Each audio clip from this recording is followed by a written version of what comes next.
guys, may dala ko ngayong egg tray kasi pupunta tayo dun sa ating mga Rhode Island. Kukunin natin yung mga itlog nila at bibilangin natin kung ilan na nga ba yung itlog ng ating mga Rhode Island. Sa unang paitlogan, hindi natin pwedeng kuhanan kasi nandyan pa yung inahin. Nangingitlog pa siya. Dito sa kabila, ayan, ang dami na. So, i-harvest natin yan para sa mga susunod pang araw ay meron pa ulit mangingitlog. Kukunin na natin yung itlog ng Rhode Island. Andito yung iba na Rhode Island. Di ko lang kung baka gusto nila dyan mangitlog. Yung mga female.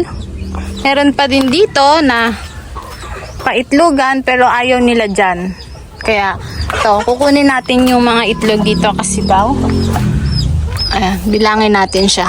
Ay, meron pa pala doon na nangingitlog. So, kukunin ba natin yan ngayon? Kunin pa rin natin yan. Ano?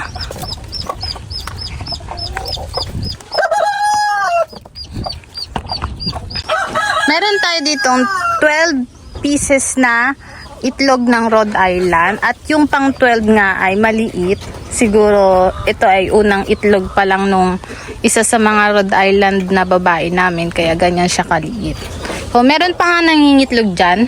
Hindi muna natin sila i-istorbohin kasi busy pa silang mangitlog. Parang araw-araw na ata silang nangingitlog ngayon. Tapos ayan pa yung iba, yung mga male, tapos mga female, ayan, nangingitlog pa sila dyan. At sana dumami pa yung itlog nila para pwede nating pagkakitaan yan sa mga susunod na araw.